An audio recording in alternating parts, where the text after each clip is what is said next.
दास की प्रार्थना इन साधु संत फकीरों से जो गुरु बने बैठे हैं, ठीक है उनका उद्देश्य भले ही अच्छा होगा, लेकिन वो परिचित नहीं है, कुमार्ग पर जा रहे हैं, स्वयं भी वापस आवे, अपने शिष्यों से भी कह दें कि ज्ञान हमारा ठीक नहीं है, वास्तव में ठीक नहीं है, नहीं तो जनता को तो पता लगेगा।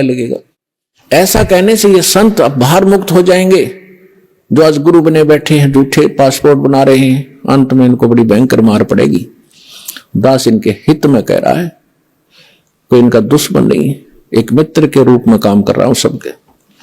आज भले इनको कोई अपने स्वार्थ से गलत लगता हो, जैसे गोरखनाथ जी को परमात्मा मिले थे, गोरखनाथ जी ये आजकल के तो कोई संत नहीं है जिनको हम संत माना करते थे। गोरखनाथ जी में इतनी शक्ति थी, एक पहाड़ को सोना बना दिया था अपने वचन से, सोने का, स्वर्ण गोल्ड का, और अपने गुरु मच्छिंद्र नाथ उसका 100 फूंक दिया था, उसकी अस्थि इकट्ठी करके और उसको अपने वचन से शरीर बना दिया था, और वो आत्मा मच्छिंद्र नाथ की फिर उसमें प्रवेश कर दी थी।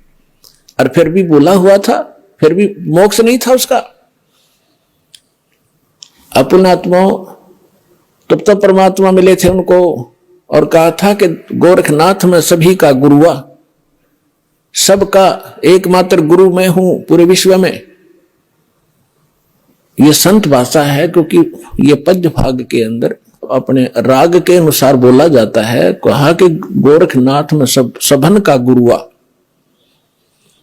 अब गोरखनाथ जी क्या कहते हैं, तेरा वचन वो लागे कड़ुआ, कि आप जो कह रहे हो मेरे अतिरिक्त कोई संसार में गुरु नहीं है, तो मुझे आपका ये वचन अच्छा नहीं लग रहा, कड़ुआ लग रहा है, बुरा लगता है।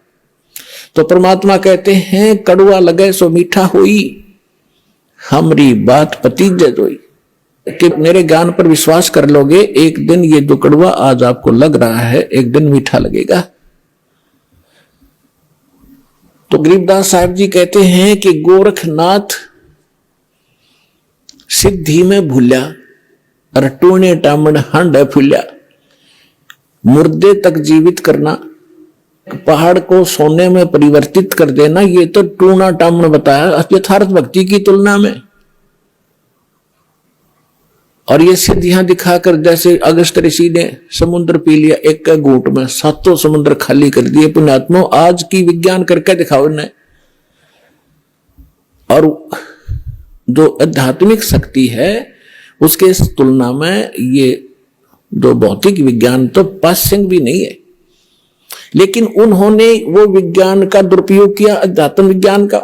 अब ये भी दुरुपयोग कर रहे हैं परमाणु वगैरह बना करके। तो उन्होंने भी ऐसे ही परमाणु बनाए थे, इन सिद्धियां प्राप्त करके लोगों को तमाशा ड्रामा दिखा के अपने साथ लगा लिया और अपने आप में ये प्रभु पा किए।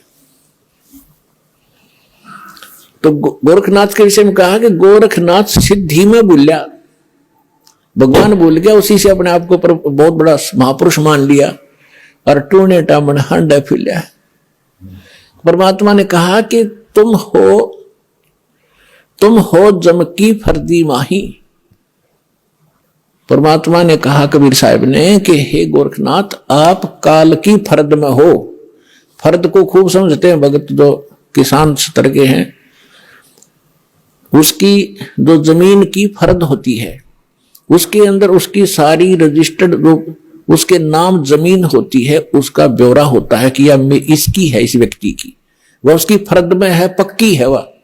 तो यहां परमात्मा कहते तुम हो जम की फर्दी माही, तुम काल की फर्द में हो, काल का रजिस्ट्री हो रही है तुम्हारी, और हम तुम्हें यहां से छुटवाएंगे, काल की फर्द से निकालेंगे और अपने सतलोक की फर्द में आपका नाम लिखवाएंगे। फिर कहते हैं परमात्मा ने उनको गोरखनाथ जी को भी शरण में लिया, उनकी काफी कोशिश की, अपनी सिद्धि शादी दिखाकर परमात्मा ने सब कैंसिल कर दी उसकी सिद्धि।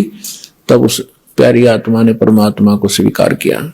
तो कहने का भाव यह है, दास जो आज ज्ञान दे रहा है, वैसे किसी को कड़वा लगे, एक दिन समझ में आओगी ना जब बात, आपने बहुत बढ़िया लगेंगी सारी कहानी। तो इन महापुरुषों ने परमात्मा को बताया कि अनंत कोट ब्रह्मांड का एक रति नहीं भारे, सतगुरु पुरुष कबीर हैं ये कुल के सिरजनहारे। गरीबदास साहिब जी ने कहा है। हम सुल्तानी नानक तारे दादू को उपदेश दिया, जात जुलाहा भेद न पाया वो काशी माहे कबीर हुआ। अब ये भी प्रमाणित कर दिया इन प्रत्यक्ष दृष्टाओं ने कि हु इज गॉड, वो परमात्मा है कौन, कि जो काशी में एक धानक का काम करा करते जुलाहे का, वो काशी में वो परमात्मा है। और यही नानक साहिब जी ने कह दिया, भाई सूरत मुल्क की वेश ए ठगवाड़ा ठगी देश, खरा सियाना बहुता बार देखो धानक रूप रहा करता है। अपने आत्माओं जो उन महापुरुषों ने सचखंड में देखा मालिक को, जिसके लिए भटक रहे हम असंख्य युगों से, राजाओं ने राज त्याग दिया, साधकों ने सारा शरीर गाड़ दिया उस मालिक के पाने के लिए, उनके शरीर पर दीमक चढ़ गई, और जिनको परमात्मा मिल गया सहज में खुद आकर ले गया, वापस छोड़ा सारा सचखंड दिखाकर, और फिर वो सामने बैठा, तो वो महापुरुष की उस सतीथि को ना तो हम बयान कर सकते जो उनको महसूस हुआ होगा। हम तो एक रूढ़िवादी बन गए कि हमारे गुरु का कोई गुरु नहीं था, और वो कहते हैं गुरु बिन मोक्ष नहीं हो सकता। सैकड़ों जगह गुरु नानक देव जी ने खुद कहा है कि गुरु मिला तो शुद्धि पाई, गुरु मिला तो दीक्षा लीनी। और ये समझ कर दिया कि गरीबदास साहिब जी को परमात्मा तो वाणी दी द्वारा, उसने समझ गया है कि हम सुल्तानी नानक तारे दादू को उपदेश दिया, और जात दुलाहा भेद नहीं पाया काशी माए कबीर हुआ।